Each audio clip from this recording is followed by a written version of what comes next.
सूर्यदेव हुए परम नीच। 17 अक्टूबर से 9 ग्रहों में राजा सूर्यदेव अपनी राशि का परिवर्तन करने जा रहे हैं।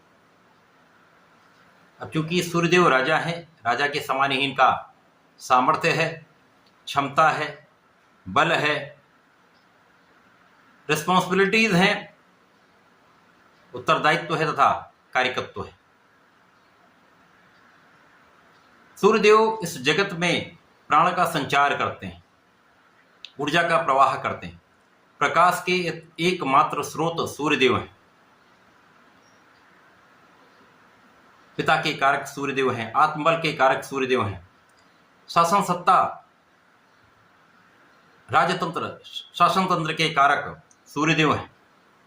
अब जब सूर्यदेव नीच के होंगे तो किस प्रकार का प्रभाव देने जा रहे हैं?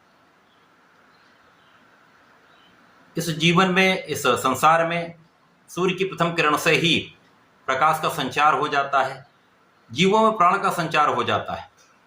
अब यदि सूर्यदेव ही नीच राशि में पहुंच जाएंगे तो किस प्रकार ये समय रहने वाला है?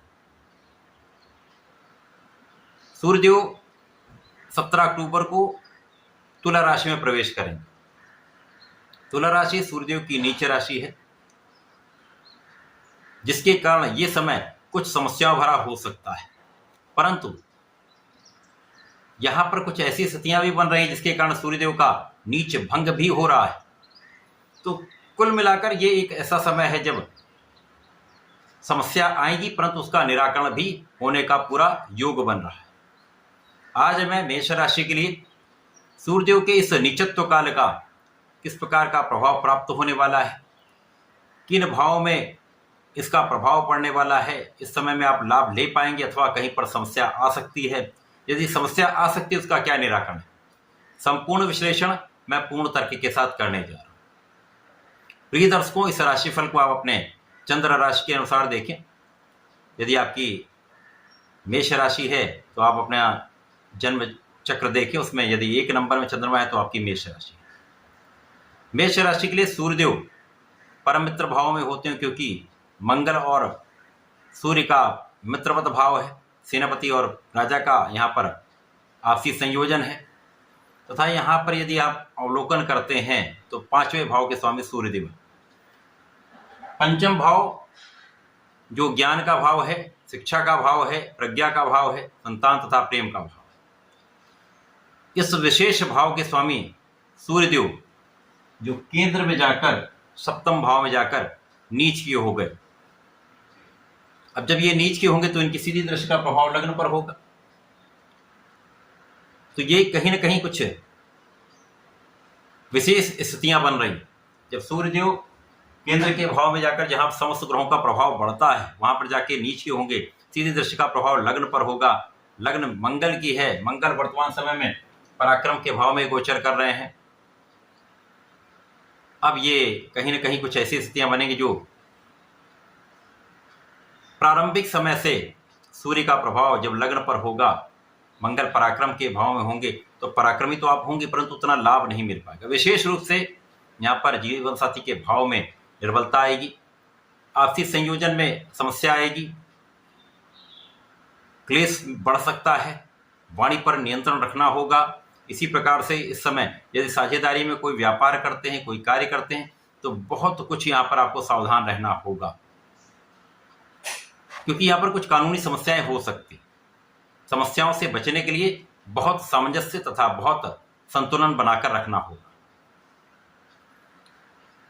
यदि हम स्थितियों का अवलोकन करें तो इसके पश्चात मंगल का राशि परिवर्तन होगा। मंगल चतुर्थ भाव में जाएंगे, केंद्र के भाव में पहुंच जाएंगे, जिसके कारण सूर्यदेव का मेष राशि के लिए नीच भंग हो जाएगा। अब यहाँ पर जब सूर्य का नीच भंग होगा तो ये एक राजयोग में परिवर्तित हो जाता है।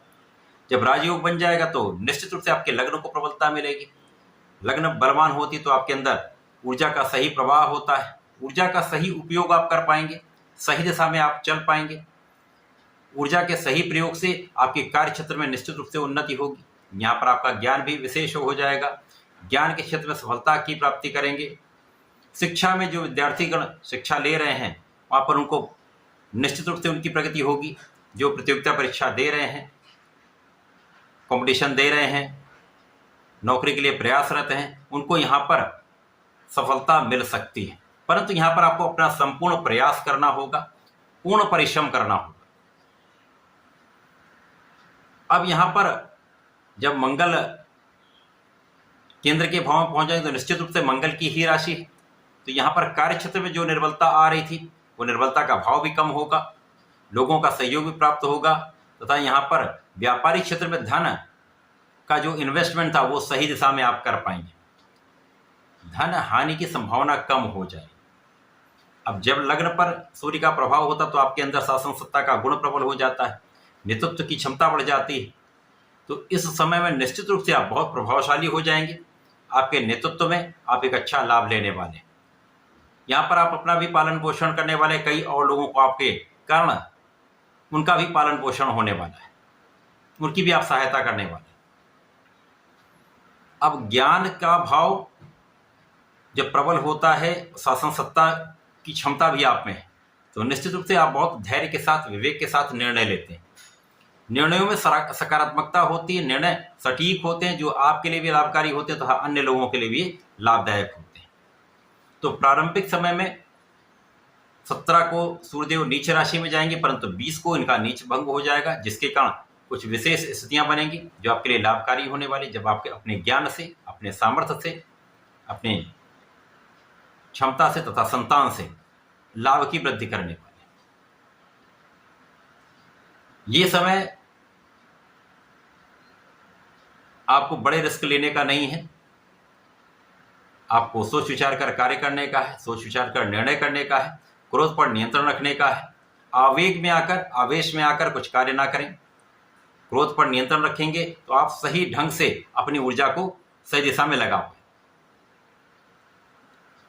मेष राशि के लिए सूर्यदेव का ये राशि परिवर्तन सप्तम भाव केंद्र के भाव में होकर, नीच राशि में होकर भी कुछ विशिष्ट अवसर आपको देने वाला है, लाभ की प्राप्ति कराने वाला है, उन्नति कराने वाला है, आपको क्षमतावान बनाने वाला, आपके आत्मबल को प्रबल करने वाला है, पिता का सहयोग दिलाने वाला है। पिता का आदर करें, पिता का आशीर्वाद लें, तथा इस समय में आपको नियमित रूप से सूर्यदेव को जल देना चाहिए। ओम घृणी सूर्याय नमः कम से कम 27 बार जप कर लें, तथा प्रत्येक रविवार को भगवान भोलेनाथ पर यदि लाल चंदन का अर्पण करते हैं, जल अर्पित करते हैं, तो निश्चित रूप से इस समय में आप विशेष लाभ लेंगे। समस्याओं का अंत होगा। जो नीच भाव में होकर भी सूर्य का प्रभाव है वो आपके लिए अच्छा एक लाभ देने वाला हो जाए। तो ऐसा करके इसका उपयोग करें, लाभ लें। धन्यवाद, नमस्कार।